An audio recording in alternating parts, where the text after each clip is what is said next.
Dios les bendiga, mis amados hermanos, mis hermanas, a nuestra última clase de interpretación bíblica.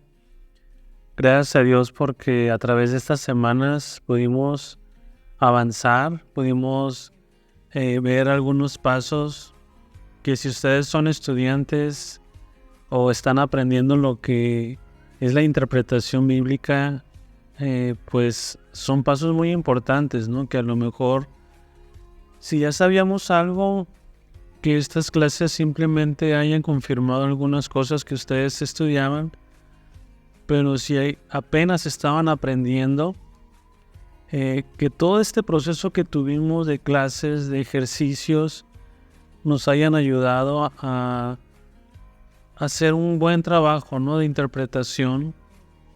Y lo que quedamos en que íbamos a ver ahora es simplemente cómo pasar nuestra exégesis y darle una aplicación para hacer una clase. Si estamos con los varones y están unas hermanas queriendo aprender, o vamos a compartir un tema, ya sea con los jóvenes, adultos, las mujeres, incluso con los niños. Si vamos a predicar, si vamos a dar una clase, cómo pasar todo lo que estudiamos, lo que estuvimos viendo semana tras semana, y ponerlo tal vez en una pequeña predicación. Sí, que como les he dicho ya en diferentes ocasiones, que uno no predica la exégesis, uno no predica lo que dice el diccionario, uno no predica lo que dice un hermano o el contexto cultural, sino que uno simplemente va a la aplicación, a la enseñanza. Y aunque obviamente no usamos la palabra de Dios, pasamos al frente con nuestra Biblia y nuestras notas, ¿no? Pero lo que predicamos es la palabra de Dios, pues lo que vamos a compartir es simplemente el mensaje. Entonces, para esto se supone que a través de tantas semanas estuvimos viendo tantos pasos con el propósito. Yo les decía en la primera y segunda clase que el propósito de todo esto es rescatar esta gran verdad central del pasaje, que todos estos pasos, tanto diccionarios como revisar la gramática, como revisar tantas cosas que hicimos, lo hacíamos con la intención de que fueran herramientas para poder sacar esta gran verdad central, que esta verdad no cambia. Que, por ejemplo, si aquí en México o en Estados Unidos o en Colombia o en la India o en China tienen su Biblia, no es de que dependiendo del país cambie la verdad central, sino que la verdad central es universal. La forma de compartirlo sí varía, ¿sí? A quién se lo estamos compartiendo sí varía, ¿no? Pero no podemos alterar para nada este mensaje central, y debemos de tener cuidado que, como yo decía la semana pasada, ¿no?, cuando estuvimos viendo el tema de los comentarios, si realmente hicimos un buen trabajo, vamos a comparar nuestro trabajo con el de los eruditos y vamos a ver que coincide. Entonces estamos en buen camino. Por eso les digo que no varía la verdad central. Lo que varía es la forma en que lo compartimos y a quienes los compartimos. Sí, pero la verdad central jamás va a cambiar. Y como les digo, aquí en México, en Estados Unidos, en Brasil, en Portugal, la verdad central de un pasaje no puede cambiar. Sí, pero pues es que hay no es lo mismo estar en América que estar en Europa o en Asia. No, hermanos, eso no tiene nada que ver, sino que el Señor compartió una verdad que es aplicable a todo el mundo. Sí, entonces, ¿cómo pasamos de la exégesis a compartirlo en una predicación, en una clase? Creo que es uno de los puntos más fuertes de todo nuestro trabajo, ¿sí? Pero otra vez, vamos a estudiar y se supone que ya después de tantos pasos que dimos, ya entendemos de qué se trata nuestro pasaje. Nosotros, a través de las semanas, no miramos solamente un pasaje, miramos el ejemplo de varios pasajes, ¿sí? Y tal vez si nos hubiéramos concentrado solamente en un pasaje, ya estaríamos encaminados, ¿no?, a entender cuál es la verdad central, pero como hicimos ejercicios de diferentes pasajes, ¿no?, que fueran pasajes que fueran sencillos y aplicables al ejercicio que estábamos mirando, pero no hicimos así solamente en un pasaje, usamos bastantes pasajes. Entonces, ¿cómo yo voy a tomar la verdad central de un texto bíblico y lo comparto? No es lo que vamos a ver ahora. Y les digo, esta sería nuestra última clase que miraríamos, pero esto sería algo extra. Esto no viene dentro de los ejercicios que estuvimos mirando, sino que es algo extra que yo también quise compartir, porque a veces esa transición es de las más complicadas. Y como también dije la semana pasada, cuando uno va practicando la exégesis o la interpretación bíblica y va pasando el tiempo y va mejorando, ¿no?, en esto también, al momento de querer pasar todo lo que estudié a una predicación, cada vez va a ser más sencillo por la práctica, ¿sí? Y también debemos de tener respeto, ¿no?, por la interpretación y decir, no, pues es que es lo más fácil del mundo. Creo que uno debe de tener cuidado en pensar de esta manera, pero entre más uno lo practique, como que ya sabe hacia dónde va dirigido mi predicación o mi clase, o voy a poner este ejemplo, voy a decir esta anécdota. ¿Por qué? Porque todo lo que estoy estudiando, ya sé que va dirigido a una predicación, ¿sí? Y un pequeño paréntesis, ¿no? La semana pasada puse el ejemplo de clases de música. Entonces, ahora voy a poner otro parecido sobre la música. Y yo sé que afuera, ¿no?, hay escuelas de música. Yo sé que hay muchas instituciones, está Bellas Artes, está la Casa de la Cultura. Y uno puede estar yendo, ¿no?, a tomar clases. Sí, puedes tomar un curso de 3 meses, de 6 meses, puedes estar ahí 3 años. Pero si no hay un lugar donde yo pueda estar desarrollando esto que estoy aprendiendo, por ejemplo, de guitarra estoy aprendiendo, y si no tengo un lugar donde poder mostrar o desarrollar mis habilidades, nos vamos a quedar hasta cierto punto detenidos.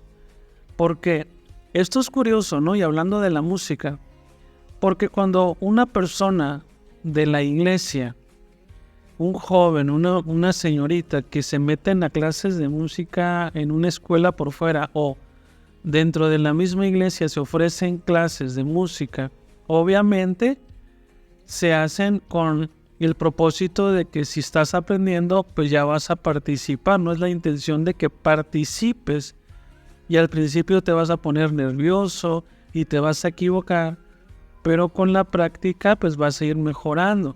Entonces, si esto mismo lo pasamos a la interpretación, a las clases y a la predicación, yo estoy practicando, no estoy aprendiendo la exégesis, ya busqué los libros que me recomendaron, pero si no tengo dónde compartir esto que estudié, pues igual me voy a quedar como en un estado simplemente de quietud. O sea, realmente ni siquiera voy a avanzar, incluso hasta voy a retroceder porque no tengo un lugar donde pueda aplicar esto que estoy practicando. Entonces, cuando uno enseña interpretación, obviamente se espera que el alumno vaya y practique esto en la iglesia, sí, con los hermanos de la iglesia. Entonces, cuando no lo puedo hacer, hay un estancamiento. Pero como maestro yo espero que los alumnos también tengan este desarrollo y por eso yo quiero añadir este aspecto extra que no estamos viendo clase de predicación ni cómo dar una clase, sino estamos viendo lo que es el estudio bíblico. Ya más adelante, si el Señor nos permite, si pudiéramos añadir clases de cómo predicar, de cómo dar una clase, pero pues en este caso no estamos viendo eso, sino simplemente quiero añadir esta transición que a veces nos cuesta mucho dar este brinquito. Entonces, vamos a ver un ejemplo de un pasaje de la Biblia. Se supone, bueno, si hubiéramos estudiado este pasaje, creo que ya hubiéramos entendido desde el principio hasta el día de hoy de qué se trata nuestro pasaje. Pero pues no lo hicimos así, o sea, no lo hicimos de esta manera. Ya expliqué por qué. Pero hagan de cuenta que lo que vamos a ver ahora ya lo estuvimos estudiando semana tras semana, ¿sí? Entonces, si tienen su Biblia ahí o están viendo aquí en la pantalla, pues les va a aparecer el pasaje. Vamos a ver Marcos capítulo 4 del 35 al 41. Sí, y les digo, hagan de cuenta que ya miramos la gramática, miramos todos los aspectos, ¿no? Ya medimos los límites de nuestro pasaje, buscamos en diccionarios, buscamos en contexto cultural, ya lo comparamos con otros aspectos teológicos, ¿no? Y bíblicos. Entonces simplemente vamos a tratar de rescatar esta verdad central que no es el último paso, sino que desde la primera clase hasta la última nos sirvió para ir descubriendo esta verdad central. Como que de repente hagan de cuenta como si estuviéramos escarbando y que todos los libros que usamos son las herramientas, son las palas, son los picos, son las carretillas. Estuvimos sacando, pero de repente empieza a brillar algo, ¿no? Como que ya empezamos a dar con algo y empieza a brillar. Ok, en el proceso es cuando empezamos a darnos cuenta, ¿no? De este brillo y nos damos cuenta del tesoro que estaba detrás de este pasaje. Entonces, no es el paso final encontrar la verdad central, sino que es el proceso. Y en este proceso nos damos cuenta del tesoro que había adentro, ¿sí? Entonces voy a leer este pasaje y esperando otra vez que este tema sea de bendición, pero también que el propósito de esta clase, ¿no? Que estamos viendo y escuchando ahorita, sea encontrar la verdad central. Ya que la encontramos, ahora sí, vamos a compartirla. Entonces, voy a leer este pasaje, lo voy a leer lento, voy a tratar de que se entienda, ¿no? La historia es una pequeña historia. Dice la palabra de Dios: aquel día, cuando llegó la noche, les dijo: pasemos al otro lado. Y despidiendo a la multitud, le tomaron como estaba en la barca, y había también con él otras barcas. Pero se levantó una gran tempestad de viento y echaba las olas en la barca, de tal manera que ya se anegaba. Y él estaba en la popa durmiendo sobre un cabezal, y le despertaron y le dijeron: Maestro, ¿no tienes cuidado que perecemos? Y levantándose reprendió al viento y dijo al mar: Calla, enmudece. Y cesó el viento y se hizo grande bonanza. Y les dijo: ¿por qué estáis así amedrentados? ¿Cómo no tenéis fe? Y entonces temieron con gran temor y se decían el uno al otro: ¿quién es este que aun el viento y el mar le obedecen? Palabra de Dios. Entonces, hagan de cuenta, ¿no? Que nosotros ya estudiamos este pasaje a profundidad. En el contexto de Marcos, de todo el libro, incluso en el primer versículo del Evangelio de Marcos, es como si fuera el título del libro. Dice, principio del Evangelio de Jesucristo, Hijo de Dios, ¿no? Que hay muchas cosas que se supone que ya miramos. Por ejemplo, la palabra evangelio no se le ocurrió simplemente a Marcos, y sabemos que Marcos fue el primer evangelio escrito. ¿Por qué menciona la palabra evangelio? ¿No? Eso viene de Isaías. ¿Sí? Y muchas de las citas que aparecen en Marcos pues son de Isaías, ¿no? Mayormente son de Isaías. Pero no solamente menciona esto, sino que es el Hijo de Dios, ¿no? Así lo menciona, principio del Evangelio de Jesucristo, Hijo de Dios. Pero cuando iniciamos el Evangelio, empezamos a leerlo, Jesús se presenta como cualquier persona. Y entonces nuestro trabajo al leer el Evangelio es descubrir a Jesucristo, el Hijo de Dios. No se presenta a Jesús, yo soy el Hijo de Dios, sino es algo que se tiene que ir descubriendo. Y esto lo menciona se menciona 3 veces, y no se dice por los fariseos, ni por los ancianos, ni por los sacerdotes, ni por los discípulos. Las primeras 2 veces lo dice ¿quién? Lo dice el Padre. Este es mi Hijo amado en quien tengo complacencia. Eso lo dice en el bautismo. La segunda ocasión la menciona en la transfiguración. ¿Sí? Este es mi Hijo, a él oíd. Que también hay que investigar qué significa en cada una. Pero la tercera ocasión, como les digo, no lo dice ni el fariseo ni el sacerdote, nadie lo dice, ni siquiera los discípulos, sino el que lo dice es el soldado que ve a Jesús crucificado y dice, verdaderamente este hombre era el Hijo de Dios. Entonces, mucho del énfasis del Evangelio de Marcos tiene que ver con que Jesús es el Hijo de Dios. Nadie lo dice. Y la ironía, ¿no?, que mencionaba ahorita era que el que no debe de decirlo, lo dice, o sea, el soldado. Y los que lo deberían haber dicho, no lo dicen. Entonces, en todo el proceso, ¿no?, del Evangelio de Marcos, nunca se menciona que Jesús es el Hijo de Dios, pues solamente por el Padre, pero nadie más lo menciona. Es algo que se tiene que ir descubriendo con sus predicaciones, se tiene que ir descubriendo con los milagros.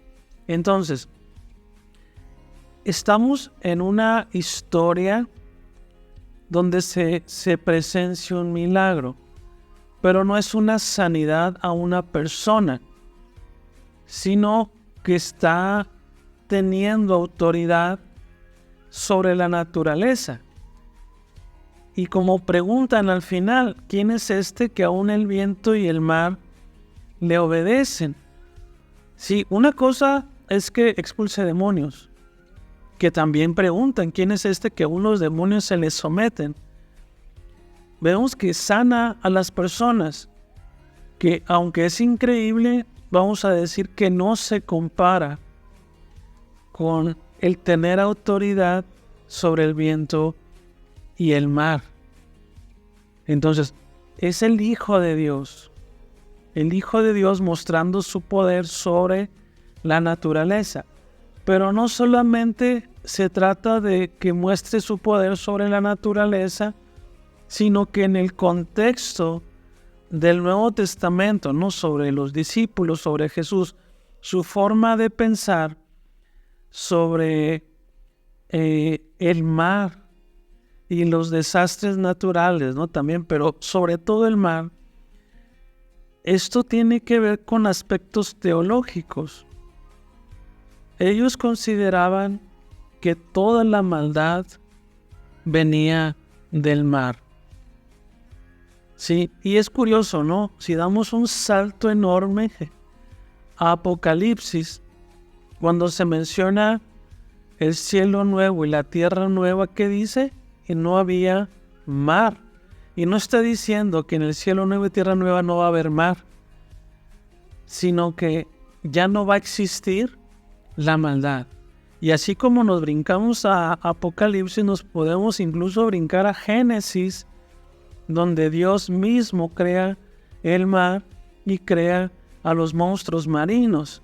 Que uno dice, no, pues los monstruos marinos pues son las ballenas y los tiburones, ¿no? Pero en el contexto, en el entendimiento de ellos, incluso para ellos, el mar estaba habitado, ¿no?, por seres demoníacos. O sea, como que toda la maldad surgía del mar.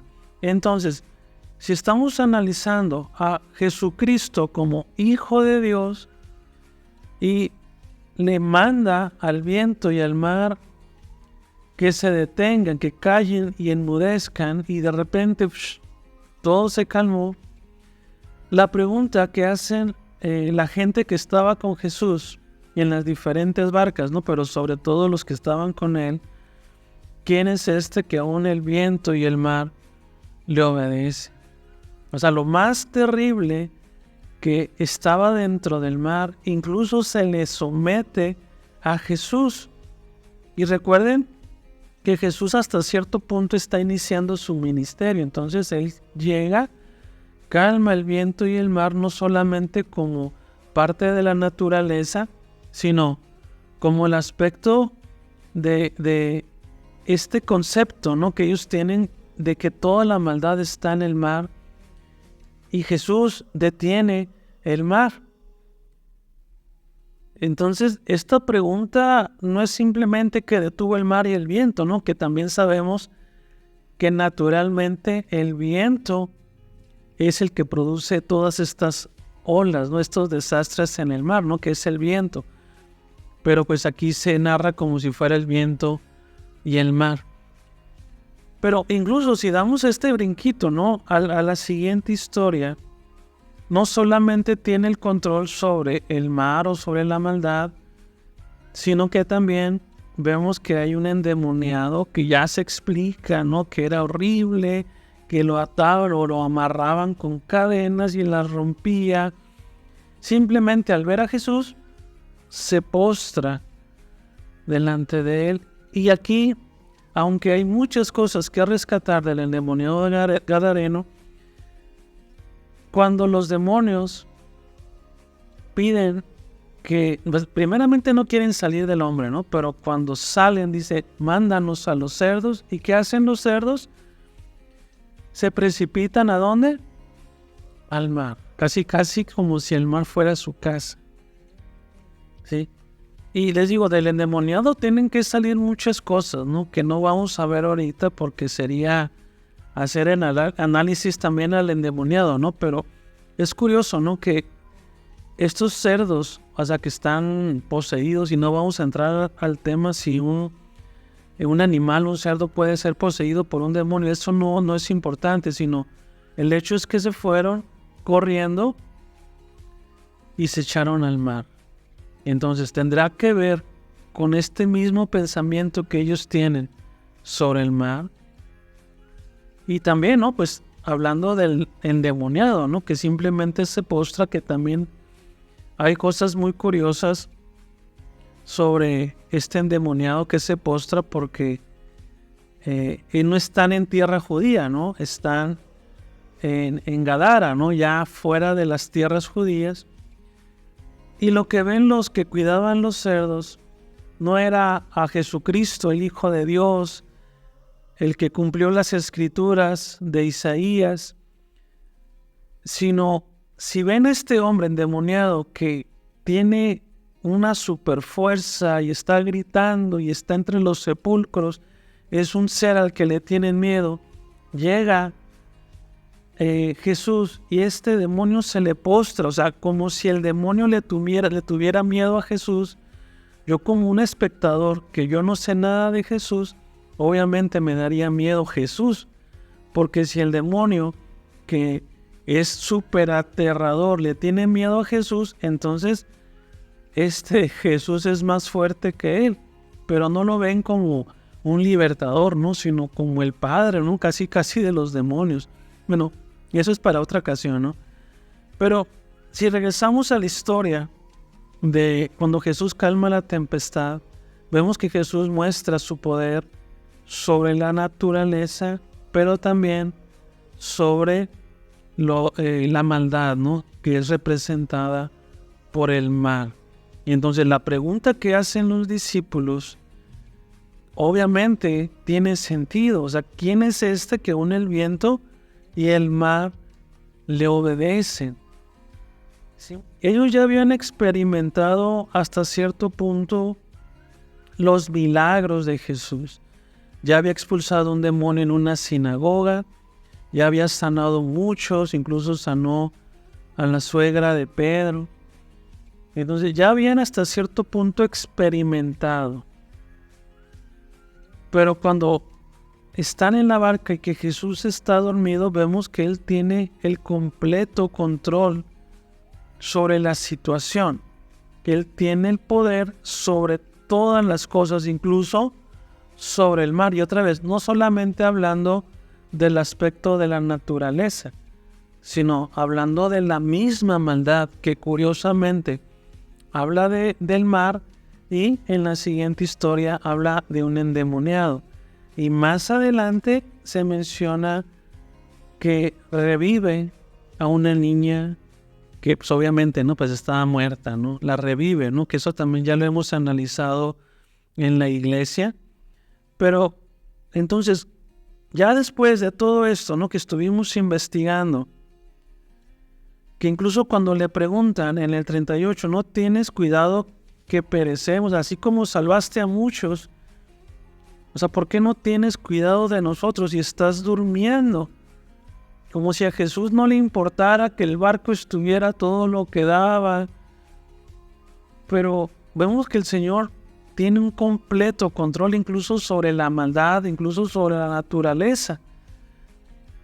Y a pesar de que ellos están asustados, Jesús está dormido, pero ellos les agarran la preocupación y lo tienen que despertar. Nos estamos muriendo, ¿no? Que incluso el agua se estaba metiendo en la barca y Jesús dormido.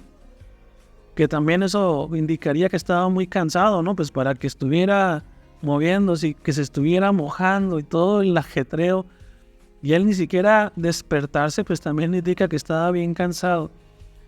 Pero el versículo 41 dice: entonces temieron con gran temor, ¿no? Un poco redundante, pero esta redundancia sirve para hablar, ¿no?, de qué tanto temor tenían. Entonces, ¿cuál es la verdad central de esta historia? Sí, creo que ese es el punto más difícil, ¿no? Hablar de la historia está bonito, ¿no? Podemos hacer 1000 comentarios, pero ¿cuál es la enseñanza central de esto? ¿Sí? ¿Cómo podemos incluso resumirlo en una pequeña frase, que también es importante, ¿no? Saber resumir. Y pudiéramos decir, ¿no? Jesús se muestra como el Hijo de Dios. ¿Sí? Lo demuestra con el poder, con la autoridad que tiene sobre el viento y sobre el mar. ¿Sí? Ahora vamos a hacerlo todavía más específico, ya quitándole como que esa tierrita, ¿no? Recuerden que estamos escarbando, ¿no? Quitándole la tierrita de lo cultural, de los diccionarios. Simplemente encontrar este tesoro hermoso.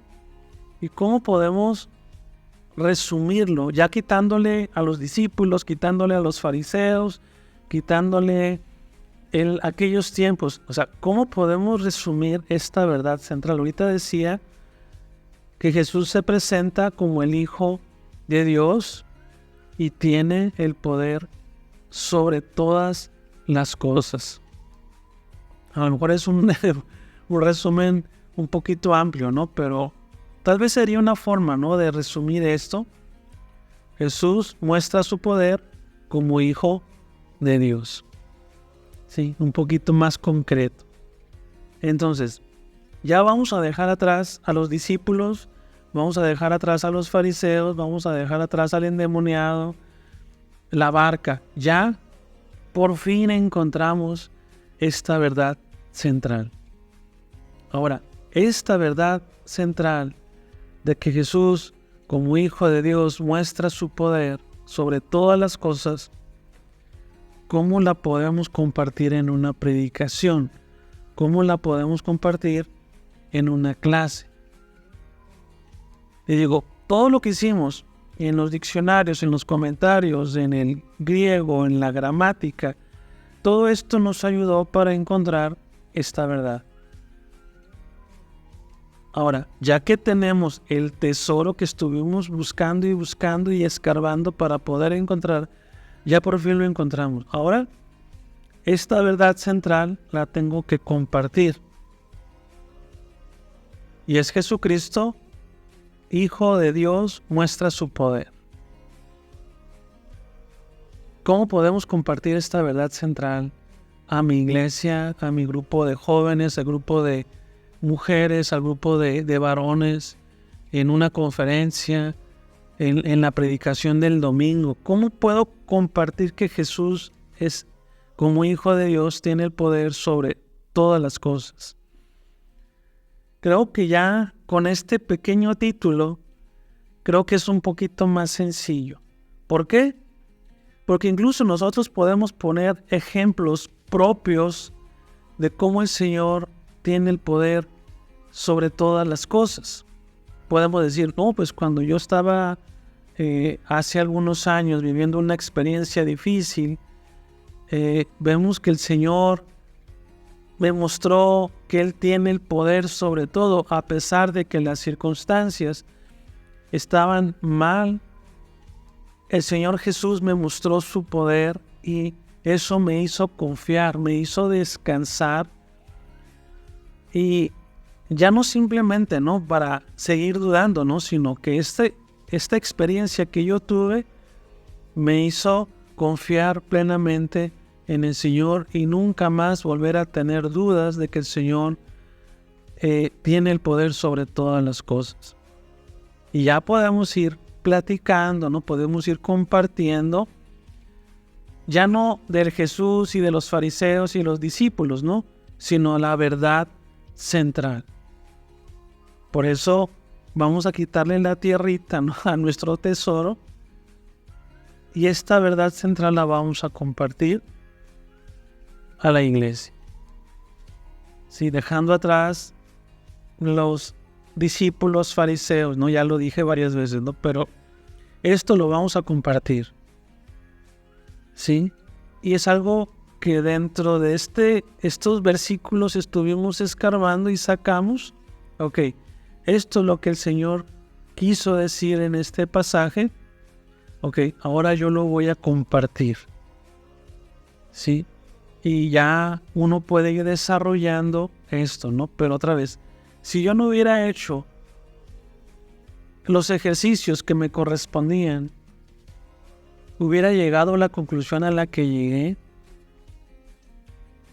Yo creo que no. O sea, yo creo que es importante el dedicarle tiempo al estudio, dedicarle tiempo a la palabra de Dios, dedicarle tiempo si realmente quiero conseguir este gran tesoro que el Señor tiene para nosotros por medio de las historias que vemos reflejadas aquí.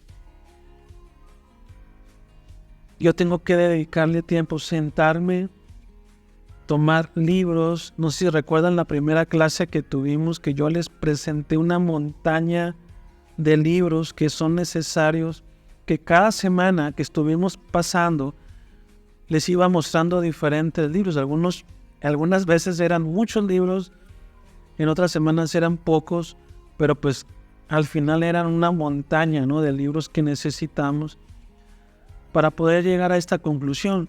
Y vamos a decir, no, pues que la conclusión estaba bien fácil, ¿no? O sea, ahí estaba, ahí se miraba en el pasaje, ¿no? Pero si no fuera por estos detalles que yo mencionaba, probablemente no hubiéramos llegado a estas conclusiones. Y como dije la semana pasada, son ejercicios que tenemos que estar desarrollando. Así como yo llegué a esta conclusión, yo sé que hay hermanos que saben muchísimo más y pueden profundizar todavía más que yo para llegar a estas verdades centrales. Por eso la semana pasada nos dedicábamos a ver los comentarios, ¿no? Que ellos más o menos nos iban a encaminar en este camino correcto.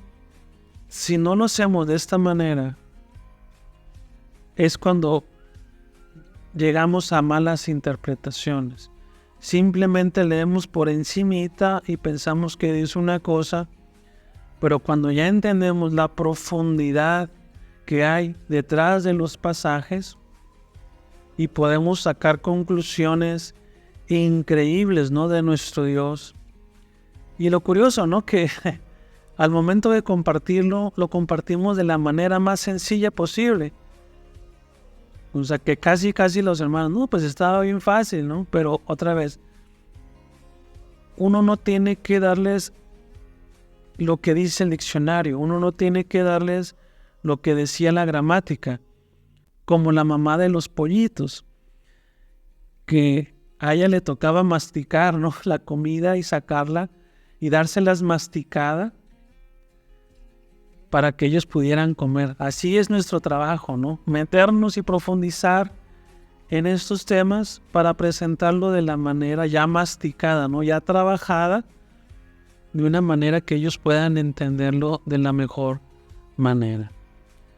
Así que, hermanos, no sé si se habrá entendido este ejercicio, ¿no? Pero después de tanto que trabajamos, es simplemente llegar a una conclusión, no simplemente decir lo que pasó, sino cuál es la enseñanza que hay detrás del pasaje de la tempestad o de Jesús en la cruz o cuando habla del sábado.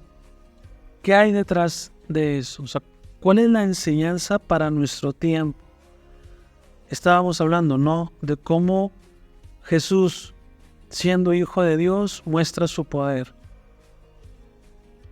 Pero otra vez, ya dejamos atrás todos los aspectos culturales, todo lo dejamos atrás, porque estos solamente eran herramientas.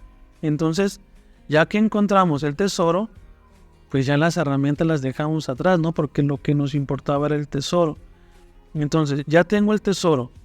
Ahora, es hora de compartirlo. Sí, es hora de compartir este tesoro. Ya les digo, no estamos en clase de predicación, pero ya tenemos la verdad central. Entonces, vamos a compartirlo a la iglesia usando nuestros propios ejemplos, nuestras anécdotas. Pues hay clases, ¿no?, de predicación que nos van guiando, ¿no?, cómo ir desarrollando el sermón. Pero si no tenemos la verdad central, no podemos dar el siguiente paso de cómo compartirlo a la iglesia, ¿sí? Entonces, a lo mejor más adelante nos animamos y damos una clase de cómo compartir una predicación, pero por lo pronto estamos viendo el tema de la interpretación bíblica. Entonces, ya cuando tengamos esta verdad, que la podamos resumir en una pequeña frase, ya no volver a tocar esto, sino ya quedarnos con la verdad central y aplicarla a las diferentes situaciones que estamos viviendo. Bien, hermanos, pues así vamos a terminar nuestra clase de interpretación bíblica. Quisiera decir algunas cosas antes de terminar. Primeramente, dar gracias a Dios por esta oportunidad que me permite compartir con ustedes estas clases, que a mí me gusta mucho, ¿no?, compartir y pues buscar en libros, ¿no?, y profundizar en la palabra de Dios, que ya lo he dicho en diferentes clases, ¿no?, que también yo estoy en el proceso, ¿no?, de esta práctica, que yo tengo amigos cercanos, maestros, Conozco a ciertos teólogos y eruditos que, híjole, quisiera un día ser como ellos. Pero yo también estoy en el proceso. Pero pues también el Señor me da la oportunidad de compartir estas clases. Y yo sé que esto que estuvimos viendo puede ser de mucha bendición para ustedes si lo van desarrollando con el tiempo. Gracias a Dios por estas páginas, ¿no?, que se quedan registradas estas clases. Y pues también doy gracias a Dios, ¿no?, por estas personas que me han escrito, me han dicho, ¿no?, que han visto las clases, que eso también me motiva, ¿no?, a seguir con las grabaciones, que también sí se llevan su tiempo, ¿no?, grabar y editar todo esto, pero esto queda en segundo lugar, ¿no? Lo más importante es el compartir y la preparación de la clase, ¿no?, para compartírselas a ustedes. Gracias también a la Iglesia Sion, ¿no?, por darme la oportunidad de compartirlo. Y como siempre digo, ¿no?, si hay hermanos de otras iglesias que están viendo estos videos, pues adelante, hermanos, úsenlos. Es para simplemente dar una enseñanza y ustedes pueden hacer uso de todo esto. Bien, otro aspecto que quiero compartir, hermanos, es los libros en los que yo me basé para compartir estos pasos. Sí. Y primero quisiera mencionar es un libro bien delgadito, si lo pueden ver. Es el libro Exégesis del Nuevo Testamento, Manual para Estudiantes y Pastores. Fíjense. O sea, aquí está este libro, pero solamente es del Nuevo Testamento. Aquí tenemos otro que es igual, ¿no? Exégesis, pero del Antiguo Testamento. Igual, que es un manual para pastores y estudiantes. Solamente que este libro está en inglés. Si no hay una versión en español de este libro. Sí, entonces si ustedes tienen tal vez un traductor o algo que les pueda ayudar, hagan de cuenta que es el complemento Antiguo Testamento y Nuevo Testamento que se pueden usar, ¿no? Y vienen más o menos las mismas reglas, pues obviamente tienen sus pequeñas diferencias, pero es importante, ¿no?, usar estos libros. Y este libro también, que ya les había mencionado anteriormente en algunas de las clases, Hermenéutica, entendiendo la palabra de Dios, también lo usé, ¿no?, para ver algunos aspectos, sobre todo lo de los géneros literarios. Me basé mucho en esto, pero también este libro tiene su método, ¿no?, de interpretación. Así que yo usé estos 3 libros como base, ¿no? Yo les mostré muchísimos libros, pero estos 3 yo los usé como una guía, ¿no? Los pasos que yo estuve mostrando están basados en estos libros.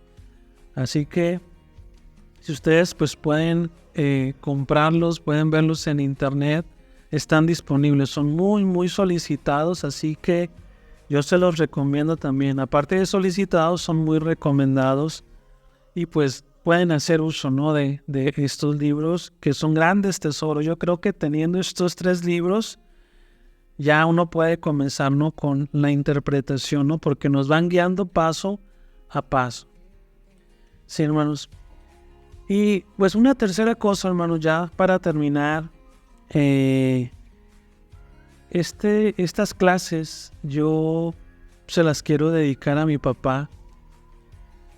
Yo cuando inicié estas clases, mi papá estaba con nosotros. Se dieron cuenta, hubo un tiempo donde no pude compartir las clases. Fue cuando mi papá se enfermó al grado de estar con el Señor en estos momentos, que es algo que pues seguimos en el proceso, ¿no?, de aceptación. Pues mi papá era el pastor de la iglesia y yo quiero dedicar estas clases a mi papá, que a mí me dolió mucho, ¿no?, cuando él partió y el proceso, ¿no?, donde estuvo en el hospital. Pero pues su partida no fue en vano. O sea, aquí todo lo que yo soy, parte de lo que yo soy, es gracias a él. Así que imagínense los hermanos que no son de la iglesia, las predicaciones, las clases que teníamos dentro de la iglesia por medio del pastor eran así, ¿no? Eran de esta manera. Entonces, esta clase en particular de interpretación bíblica, que yo he compartido diferentes clases, Apocalipsis, Primera de Juan, Timoteo, pero esta clase en particular se la dedico a mi papá, porque incluso fue en este proceso, ¿no?, de las clases donde él también tuvo su proceso y pues ahora está celebrando, ¿no?, con el Señor todos los días. Y sabemos que Dios no es un Dios de muertos, sino de vivos.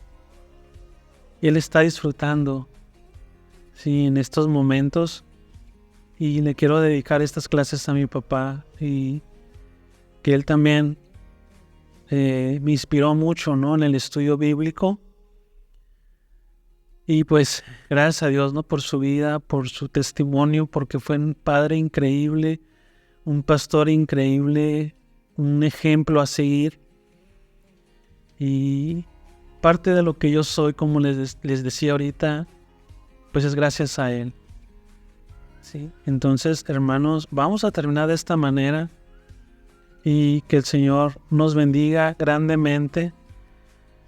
Vamos a tomar un pequeño descanso también, hermanos, pero estos videos se quedan registrados aquí. Pero vamos a continuar más adelante con un nuevo tema. Estoy pensando en algunos temas y lo más probable, no sé, todavía no es seguro, ¿no?, pero lo más probable es que continuemos con una de las cartas de Pablo, que esa ya la habíamos visto en la iglesia hace como 5 años, 6 años, pero quisiera volver a retomarla porque es un tema muy importante que a mí me cambió mi vida el estudiar esta carta, y que fue primero a los Corintios, pero no es seguro, hermanos, no les aseguro que vaya a ser, pero vamos a primeramente tomar un descanso. Ya después se va a avisar, ¿no?, por medio de las redes sociales cuál es el siguiente tema. Así que, hermanos, pues para mí siempre es un gusto compartir esto. Yo tengo el don de enseñanza, me encanta compartir mensajes, compartir este tipo de clases. Y hermanos, pues si el Señor nos permite, continuamos más adelante. Si el Señor nos permite la vida, continuamos con probablemente primera a los Corintios. Así que, hermanos, espero que estos temas hayan sido de bendición y les hayan ayudado en su trabajo de interpretación. Y cualquier duda, pues hay que volver a revisar los videos. Y pues terminamos estas clases. Y pues que el Señor nos bendiga y nos vemos más adelante, ¿no?, con un nuevo tema. Que el Señor nos bendiga.